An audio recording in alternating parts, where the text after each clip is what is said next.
This is our fourth video on electrostatics, and it's mostly going to be about the equipotential lines, but I wanted to start with this concept that you need to know.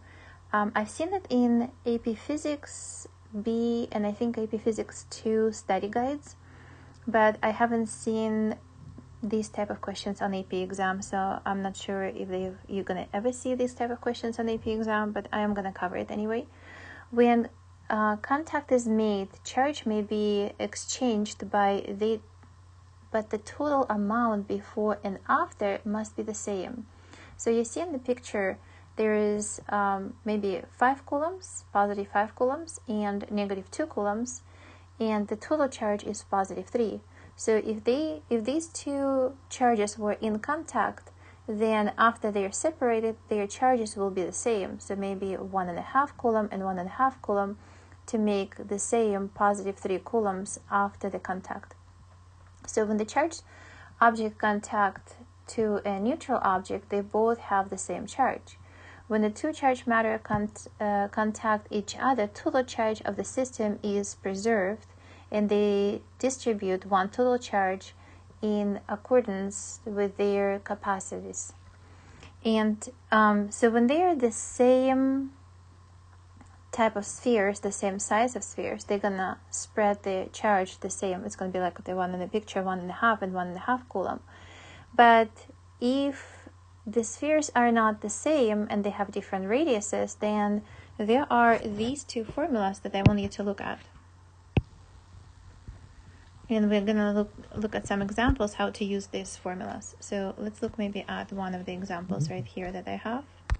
So I have the radius of 3r, 2r, and r, and the charges are 6q, 13q, and 4q, negative 4q. So if I look at their total charge, then it's going to be 19 minus 4, 15 coulombs. So that is positive 15 or 15q. So that's the total charge. If I want to calculate if they were in contact with each other, and after you separate them, they all will have the 15 coulombs or 15 q's spread between all of them. So how much is going to be on the first one? So the charge on the first one is going to be, it's the sum of all the charges, and we just calculated that is 15q over the sum of all the radiuses. So I have 6r. If I add them, 3r, 2r, and r gives me 6r. And times the radius of the first sphere, the one that I'm calculating charge for, so that is 3r. So that gives me 1/2 of 15. So that's going to be positive 7.5q. So that's what's going to be on the first charge after they all were in contact. On the second charge, I'm going to have, again, the total charge on all of them is 15q. The sum of all of them, of all r's, is 6r. And the second one, the radius of it is 2r. So that gives me 1/3 of 15q. So that gives me positive 5q. And the charge on the third one is going to be, again, it's the sum of all the charges divided by the sum of all the radiuses, which is 6r, and times the radius of the last one. So that gives me 1/6, which is 5 divided by 2, 2.5. So positive 2.5q. And if I add all of them, that should give me 15q, and it does. So I haven't seen many questions or any questions of this related on AP Physics 1, but they do have questions where the charges touch each other, and you have to find the total charge. Usually they have the same radius for those charges of those spheres, but I haven't seen the ones that have not the same radius of the sphere. So this is all I wanted to do for this type of question, and we're going to move on to equipotential lines now. So here in the left top image, you see the positive charge with blue electric field lines, and the green lines are the equipotential lines. The potential is the same along each equipotential line, meaning that no work is required to move a charge anywhere along one of these lines. work is needed to move a charge from one of the equipotential lines to another equipotential lines. So if I had a charge at this point and I moved it from that point to this point, then there is no work was done. But if I have a charge that is red and I want to move it to the green position, then there is going to be work done, because the green line represents the equipotential line, so there is no change of the potential energy, then no work is done. So equipotential lines are perpendicular to electric field lines in every single case. So if this is your electric field lines, then the green lines are perpendicular. So they're going to be perpendicular to every single electric field line. So the equipotential lines, the green ones, always perpendicular to all the electric field lines. And another way to look at equipotential lines is by looking at the topography map. So when you look at the topography map, you see that the surface is not flat, but everywhere at this height, the potential energy of the object stays the same. So when you place it on the topography map, it shows you that that area, this is where everything there is at the same height, or everything at this level is also at the same height. So if you move an object from here to here, you do no work because you move it horizontally. And when you do move the object horizontally, you don't apply any force against the forward motion. There's no work done. But if you have to move an object from this position to this position, then your potential energy changes. So when the potential energy changes, then the work was done. So equipotential lines are the same as the gravitational field lines. So here we're looking at the gravitational potential energy, and when we look at the equipotential line, we look at the electrical field lines, the same potential energy.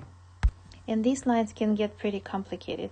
Somewhere in your lessons, I posted the link to this website where you can place different charges. Like right here, I placed different charges. So the green ones are the positive ones. You can see electric field lines, the blue ones coming out away. And the red ones and the orange one or the pink one are the negative charges, so electric field lines coming into them. And the green ones, the equipotential lines, so you see equipotential line, and everywhere equipotential line goes to, it's perpendicular. So right there is right angle here, there's right angle here. So they're perpendicular. And you see the ones that are same charges, they create like a letter A. So if you have two charges next to each other and they have the same charge, then their equipotential lines create something like A. But if you have different or opposite charges, actually, let me see. If you have the opposite charges, here is the picture. The equipotential lines, the green ones, will look differently than if they were the same charges. So for equipotential lines, for opposite charges, they will make the shape like this, and in the middle somewhere, or depending on their charge, is going to be where equipotential or the voltage is equal to 0. So when I say potential, that means it has the same voltage. So from the positive charge, you start with the highest potential at the charge, because there is the most electric field lines, and then there is going to be less charge and less charge. So maybe we start, let's see, 1, 2, 3, 4. So maybe this one is negative 4 volt, and this one has negative 3 volt, and this one has negative, or positive, this is a positive charge, positive 4, positive 3, positive 2 volts. And this one is positive 1 volt, but the line in between has 0 volts. And then we start with negative 1 volt, and then we start negative 2 volts, and then negative 3 volts, and maybe negative 4 volts. Also, I see that these two charges may be opposite, but they have the same magnitude of the charge, because the distance from one line to another line is the same in each one of them. So they must be the same magnitude of charge, but different sign of charge. So let's look at a few questions where we're going to use the information that I just explained and maybe some formulas to solve questions. So in this question, we have a question: what is the magnitude and the direction of the electric field at A? So you see the point A. So here is the point A. And they give you that delta x. So the delta x is the distance between two equipotential lines. So this is delta x, and is given 1.4 centimeters. So if I want to calculate the magnitude of the electric field, so the electric field is equal to, let me rewrite the formula. Do you remember in the previous video I showed you that the voltage is the work over the charge, and work is equal to the force times the distance over the charge, but force over the distance is electric field, and then times the distance. So this formula is used very often, and I can use this formula right now and say that the change of the potential, electric potential, is over the distance will give me the electric field. So I see that the voltage on this line is 0 and the voltage on this line is 1 kilovolt. So the change is going to be 1 kilovolt, 1000 volt, and the distance between them is given 1.4 10 to the negative 2 meters. So if I do my calculations, I'll get the electric field is equal to 71,428 newtons per coulomb. And as for the direction, because it goes from the higher potential to lower and lower and lower potential, then I know that in the middle there is a positive charge. So I have a positive charge inside. So electric field lines are going away from the, so they are, let me do a different color. So they will be going away from the charge. So the direction is away, and in the strength at that point is equal to 71,428 newtons per coulomb. Let's look at this question as well. The lines show the equipotential contours in the plane of 3 points, charges Q1, Q2, and Q3. So I have 1, 2, and 3. The values of the potentials are in kilowatts, as indicated for the positive 5. So I see positive 5. So here is positive 5. And then I have negative 5, and then I have another negative 5. So they're in kilovolts. And the positions of the charges are indicated by the dots. So you see the dot here is 1 charge, 2 charge, and 3 charge, or charge 3. So charge 3 has the largest magnitude, so you have to say true or false. Charge 3 has the largest magnitude of all. And I'm going to say yes, because think about the fountain. So when the fountain is very strong, you will feel the same force acting on your finger if you place the water at this green point, as if you would place at the fountain that is not very strong but closer to the fountain. So because the 5 kilovolts is measured far away from the charge, that means the charge is the strongest for Q3. The next one would be Q2, and Q1, and then would be Q3. So the strongest is Q3, the next one Q1, and then Q2. So for the next question, they say the charge Q2 is the largest negative charge. So Q2 is not the largest negative charge. So this is my Q2. So this is 2. And here I have negative 5 volts. But in this one, I also have negative 5 volt, but this negative 5 volt spread farther away, or negative 5 kilovolt spread farther away than it is from Q2. So Q1 has stronger charge than Q2. So the B answer is false. Q1 is the negative charge. Yes, Q1 is the negative charge because you have negative 5 kilovolts, and maybe, I do not know if it's true or not, but you will have negative 4 kilovolt, you're going to have negative 3 kilovolt, and negative 1 kilovolt, and looks like there's going to be 0 volt. So I'm not sure what their increments are, so it may not be 1 kilovolt from one to another, but the charge Q1 is the negative charge, because it goes from the negative 5 and to a bigger and bigger number, because it's a negative. So every number after that is going to be bigger until it gets to 0. So for the next one, is the electric field at I is stronger than at J. So let's find I. So here is our I, and here is J. So I is at this line and J is at this line. So that means that at I, the electric field is stronger. That means if I place my finger at I next to a fountain, I will feel stronger field lines than if I place my finger at J. So for the next one, the electric field at K is 0, and that is not true.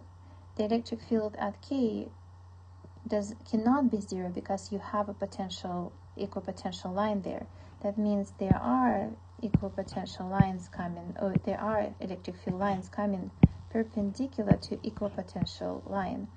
They say it is 0 kilovolt, but so the voltage, the potential difference there is 0, but not the electric field. And then the next one, and also you have a positive charge for 3, so that means the lines maybe will go like this, and they will stay perpendicular, and they are going in this direction from positive, and they will be coming into negative, and they have to stay perpendicular to every single equipotential line. So they are coming into the negative. So there are electric field lines at the 0 volt equipotential line. And then the last question is, the force on the proton at the G points to the bottom of the page. So here is G. I'm going to place the dot over G. And the force of it, it's a proton, so it's a positively charged. And because it's positively charged, it's being repelled from the positive charge. So the force on it is going to be acting in this direction and in that direction, because there are 2 negative charges.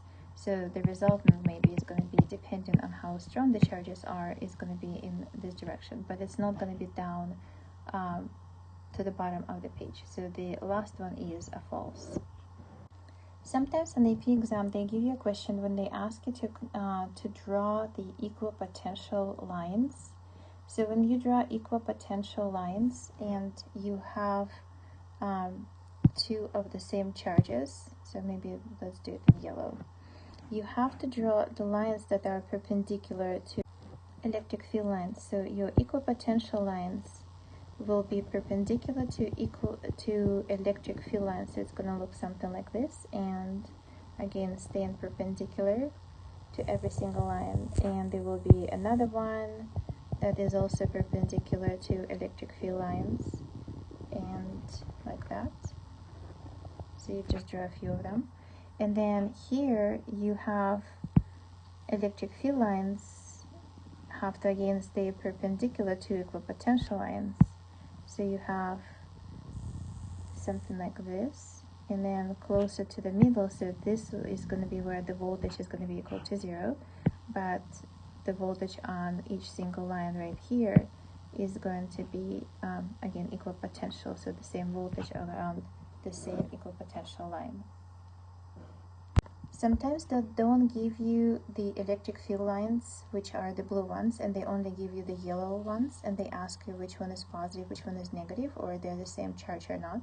So you have to recognize how the two charges that are the same, their equipotential lines look like, versus two charges that are opposite and their equipotential lines look like.